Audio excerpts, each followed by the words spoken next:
Assalamualaikum warahmatullahi wabarakatuh. Hello, my name is Indah Pareza and I'm from NK1.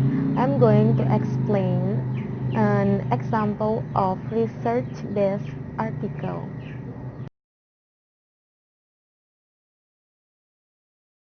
Okay, before I explain the example of research articles, first of all, I have to explain a little bit about the part of research articles.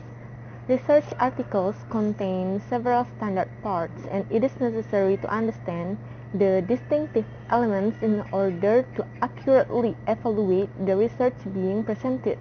There are 8 elements of research-based articles.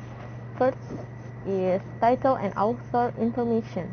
The title provides the main idea of the article, and authors are listed along with their affiliation.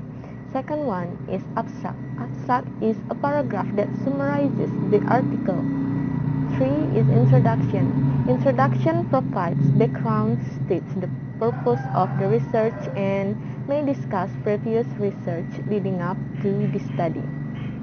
And then methods or methodology.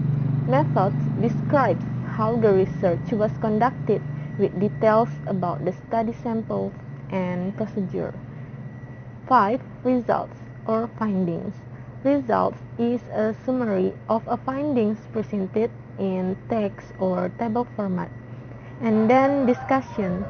Discussion explains how the results answered the research question. 7. Conclusion. Conclusion is intended to help the reader understand why the research should matter to them. And the last one is references. References is a listing of words cited by the author. The first elements in research article that we can find in this article is the title and author information. The title of this article is The Influence of First Language Towards Students' Achievement in Learning English, and the author is Siti Sarah Fitriani, Dwi Rahayu Prasetyaningsih, and Iskandar Abdul Samad from Siah Kuala University at Banda Aceh. And this article was published on March 2017. Elements that we can find in this article is abstract. And abstract in this article is in an English as a foreign language classroom, most of the time the teacher cannot avoid the use of mother tongue in teaching and learning activities. This happens in some countries whose English is not their native language, including Indonesia. This paper examines the influence of first language used by teachers in an Indonesian English foreign language or EFL classroom. The teacher and 10 readers from a science classroom were involved in this study. Introduction as the third element of research articles. The introduction of this article tells the reader the background information of this research. The combination of mother tongue and foreign language is commonly used by teachers in EFL classroom. It has happened in Indonesia too. English teachers usually use Bahasa Indonesia as the official medium of instruction at school. Therefore, the use of mother tongue in EFL classroom cannot be avoided. However, it is important to find out the influence of first language to students in learning the target language. There are two views towards students' perspectives of using first language in EFL classroom. One is to exclude it and the other one is to include. The reason why students prefer the teacher to exclude the use of first language is they want to get more exposure for the target language and to make them more familiar with it. By the inclusion of first language use it is easier for the students to grasp the ideas or concepts of the learning material. Yes, method. In this article, there are 4 elements of research method. The first one is time allocation. This study was conducted at SMA Lab School of Siah Kuala University. It is located in Darussalam, Banda Aceh. One English foreign language classroom, grade 10 involved. SMA Lab School of Siah Kuala University was chosen because it has many students with a high achievement. Method and sample. This is qualitative study investigating the influence of first language used by teacher to teach students the target language.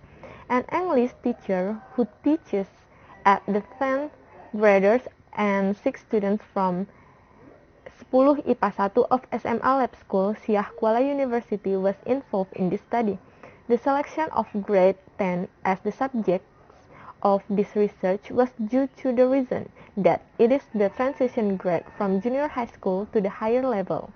Thus, the transition period was considered affect the students' insights in seeing the process of English teaching and learning. The third one is procedure of data collection. Semi-structured interviews were used to collect the in-depth data. A semi-structured interview is a meeting in which the interviewer doesn't strictly follow a formalized list of questions. Instead, they will ask more open-ended questions, allowing for a discussion with the interview rather than a straightforward question and answer format. The interview was done in 2 sessions. The first interview was done in September 27 and the last one was done in September 28.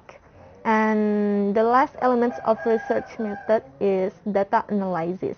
Data from audio recording was transcribed into a written form in Bahasa Indonesia. In this study, the useful and related information from the interview transcripts was reduced and selected. All irrelevant information was discharged, while the relevant information was categorized or coded. Coding here means classifying ideas. In this study, the categorized data then was displayed in order to make it clear to the reader. Next one is results.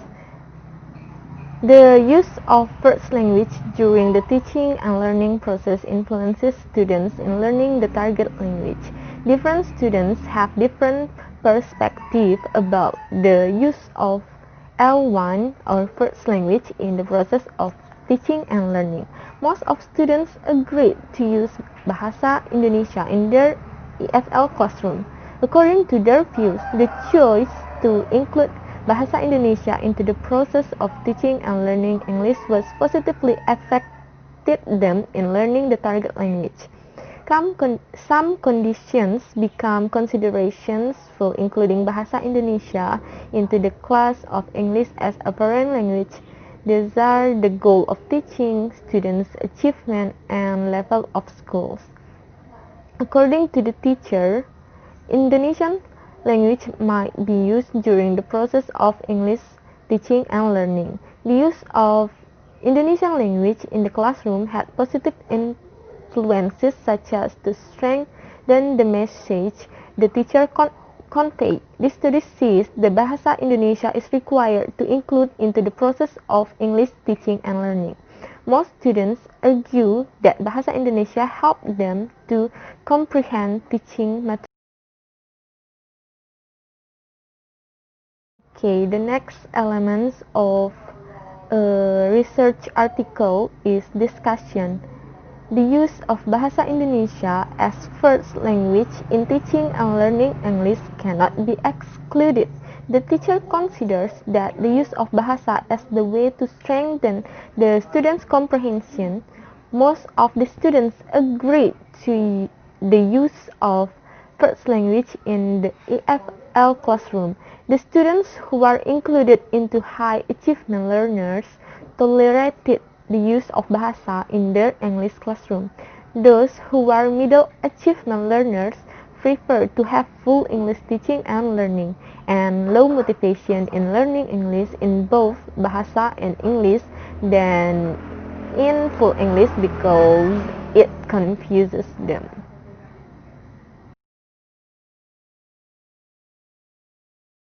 Okay, the other elements of research article that we can find in this article is conclusion. Regarding to the students' responses, the use of L1 in the classroom positively influenced the students in learning the target language. Most of them acknowledge that they easily comprehended the learning material delivered in L1 rather than foreign language. Teacher responses supported the use of first language strengthened the message they convey in the classroom as they needed to reach the indicator competence of teaching. Last part of research article is references. Here, the listing of works cited by the author that used in this article. I think that's all of my presentation and thank you for watching. Wassalamualaikum warahmatullahi wabarakatuh.